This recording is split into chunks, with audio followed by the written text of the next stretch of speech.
Hola a todos, bienvenidos a la serie de Botánica Aplicada a Bonsai, un curso donde vamos a ver cómo se aplica a la botánica, específicamente a los conceptos de bonsai.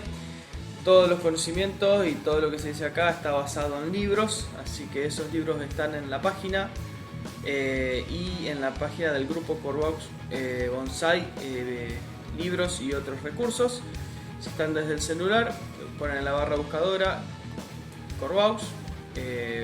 El grupo se llama Corvaux Bonsai, libros y otros recursos.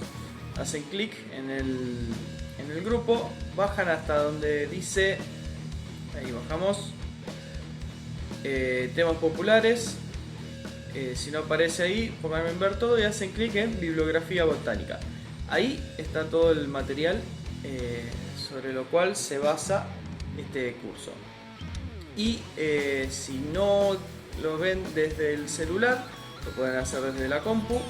También lo mismo en la barra buscadora, buscan Corvaux Bonsai, libros y otros recursos, y al costadito van a ver que dice temas populares, y ahí está la etiqueta que dice bibliografía botánica, y está todos los libros, los recursos, todo lo que ustedes quieran profundizar un poco más de lo que se dice acá, lo tienen ahí, lo leen y listo. Vamos a empezar con el video. Esperamos un ratito más a que se conecten algo más de gente. Y bueno, empezamos en un rato. Tomen apuntes.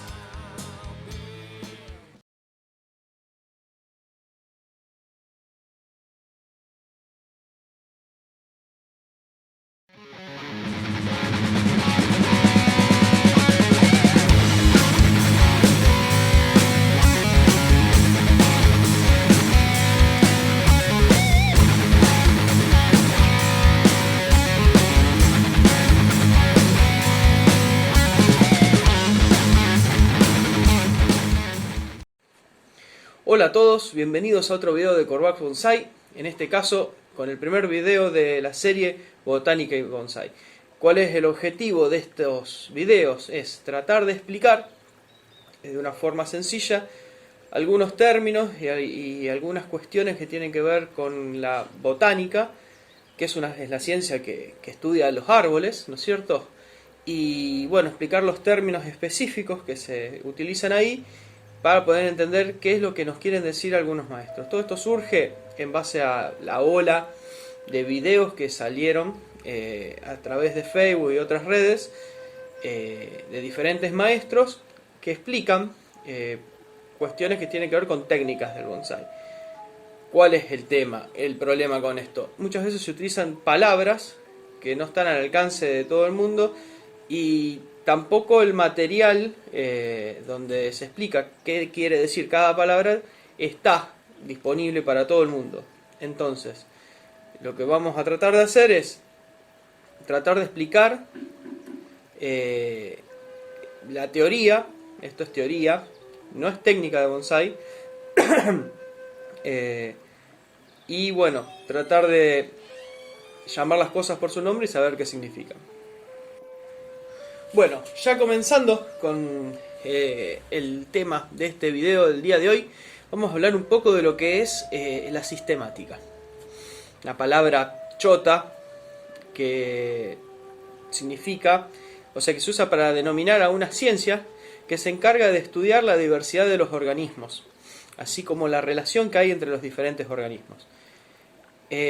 Trata de clasificar los individuos, identificarlos y ponerles un nombre. La clasificación, ¿qué significa? Es poner a una entidad, o sea, un individuo, en un esquema organizado en el cual se ve qué relaciones tiene ese individuo con otros individuos. Casi siempre se trata de grandes grupos, como el reino de las plantas, por ejemplo, el reino de los animales, de los hongos, y dentro de esos grupos hay otros subgrupos como familias, géneros y por último las especies.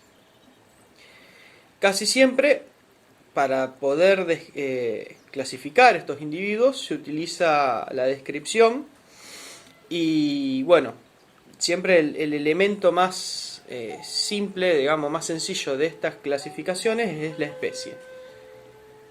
¿Cuál es la definición de qué es una especie? La verdad que la gente a lo largo de toda la historia se ha complicado bastante para poder definir una especie.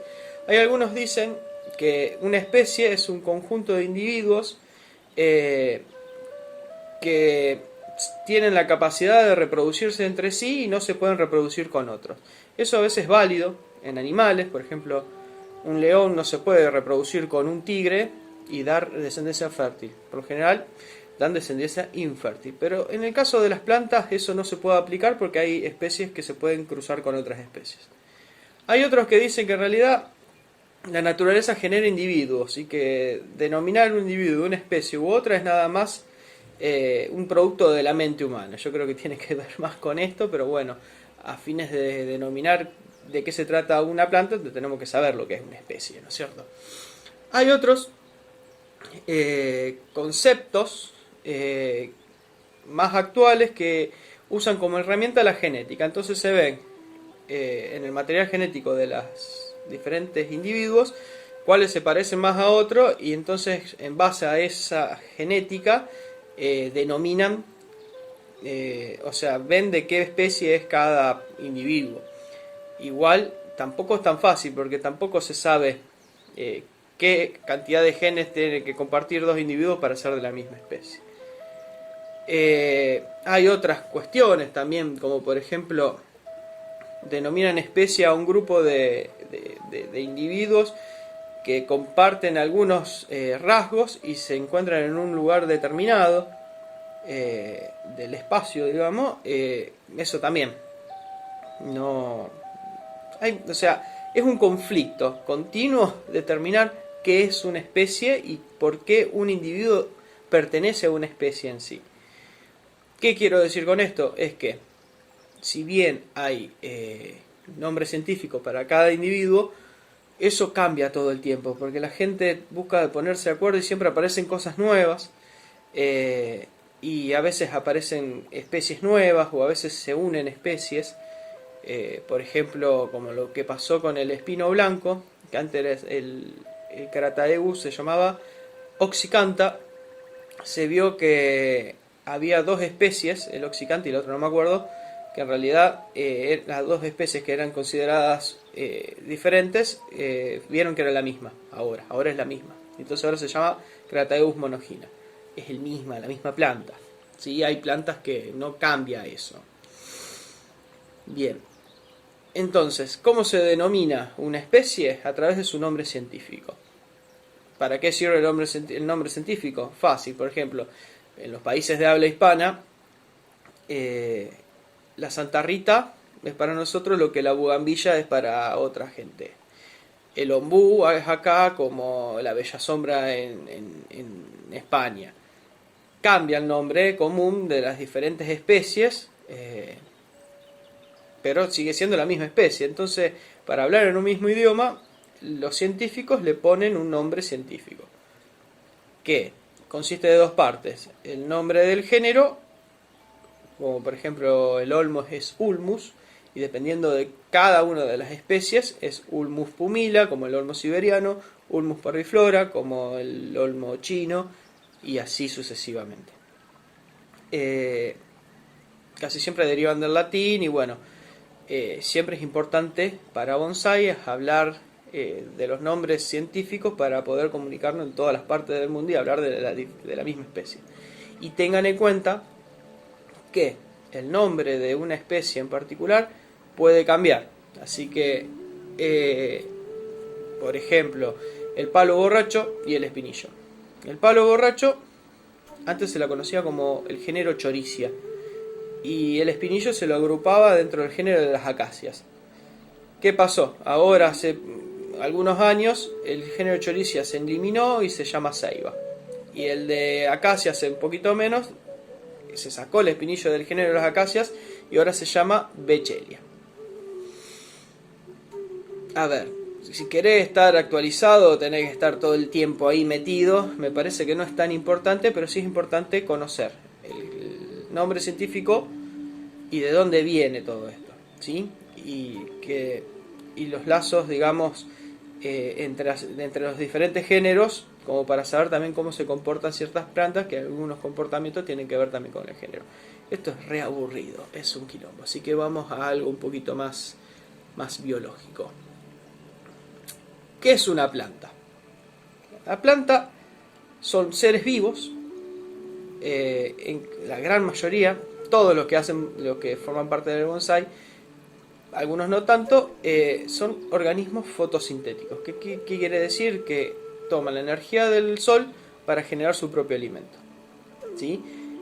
Y cuya pared celular, que es un elemento de la célula, que vamos a ver, un mosquito dengue, es un elemento de la célula, está formado, o sea, esta pared celular, por celulosa, que es después lo que forma el papel, ¿no es cierto?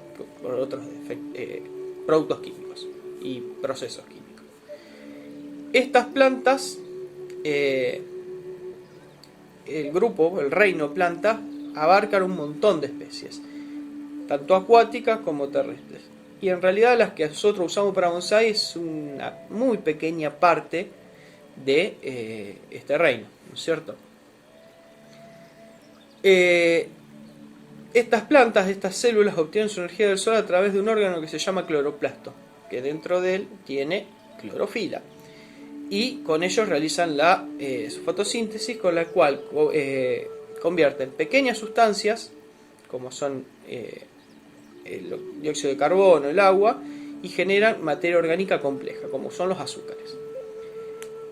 Como resultado de este proceso, desechan oxígeno, ¿sí? Eso se llama después, bueno, ese oxígeno aparte lo vuelven a utilizar en el proceso que es la respiración, que después vamos a ir en los siguientes videos explicando de qué se trata.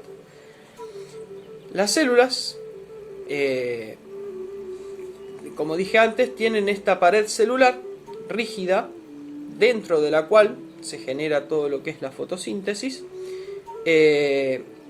Y bueno, estas células están agrupadas, ¿no es cierto?, en tejidos. Y estos tejidos se organizan en órganos. Y tiene cada uno un trabajo especial. Por ejemplo, los órganos más comunes de una planta son la raíz, el tallo, las hojas, flores, frutos. Y cada uno de ellos tiene una especialización y una especificidad. Después hay subtipos también, que lo vamos a ir viendo después más adelante. Las plantas, entonces, como hablábamos antes de la sistemática, también se tratan de agrupar en diferentes grupos o taxones, que se llama. Son palabras chotas, que bueno, es solamente para tener una idea. Vamos a echar un vistazo velocísimo. Entonces, las plantas se dividen. Hay un grupo que se llama glucofitas, al igual que el grupo de las algas rojas y las plantas verdes. Los dos primeros son algas unicelulares que se encuentran obviamente en el agua y presentan las características comunes a todas las plantas, que son pared celular y fotosíntesis. Del reino de las plantas verdes también, los grupos menos desarrollados siguen siendo algas unicelulares o pluricelulares, diferentes grupos. Ahí yo les voy pasando imágenes de algunos. Y luego nos encontramos con el grupo de las streptofitas. Strepto significa cadena, fita, planta. O sea, serían como organismos, plantas, digamos, encadenadas. Y acá tenemos otro grupo de las algas pluricelulares, que son las más grandes, y plantas terrestres. De las plantas terrestres tenemos las plantas que son vasculares y las no. Entre las no vasculares, que se usa para bonsai, tenemos el musgo, y después hay otras plantas como las hepáticas, que bueno, yo nunca presté atención cuáles eran. Y de las plantas vasculares tenemos dos tipos: las que no tienen semilla, que son los helechos, y las que tienen semillas. Y estas plantas con semillas son las que nosotros usamos para bonsai. No todas, pero se dividen en las plantas con semillas que no tienen fruto, que todas se usan para bonsai, que son las coníferas, que la piña, el cono, en realidad no es un fruto, es un tallo modificado, pero son cuestiones muy botánicas. Las cicas, que podemos armar otro video aparte viendo y charlando si es bonsai o no es bonsai una planta de cica cultivada como bonsai. Y los ginkgos, el ginkgo biloba. Esas son plantas que se llaman con semillas sin fruto o gimnospermas, que lo van a ver por ahí. Dentro de este mismo grupo de las plantas con semillas están las plantas con flores y con frutos, que son las angiospermas, que se dividen en dos grandes grupos: las monocotiledonias, que son las calas, todas las bulbosas, las orquídeas, los lirios, los aloes, la yuca, las palmeras, las cañas, los cereales, que ninguno se usa para bonsái, y las dicotiledonias. Las dicotiledonias son el otro grupo que usamos para bonsái. O sea, usamos dentro de las plantas con semilla y sin fruto, las coníferas y los ginkgos, y dentro, la sica ahí muy entre comillas, y dentro de las dicotiledonias, muchas. ¿Cuáles? Los que son arbustos y árboles. Después las hierbas, hay muchas hierbas dicotiledonias, como por ejemplo la soja, pero no hacemos bonsái de soja.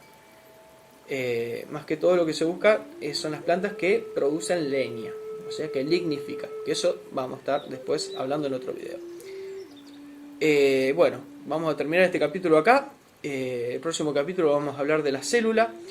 Este fue un video aburridísimo, pero es más o menos un pantallazo de sobre dónde estamos plantados, parados, y cuando sale la pregunta de ¿esta planta se puede hacer bonsái? Y si está dentro de las coníferas, ¿es un ginkgo o es una dicotiledonia? Muy probablemente sí. Después, dentro de las dicotiledonias vamos a ver cuáles son las que producen madera. Después, si es buena o mala para bonsái, veremos con cada especie en especial.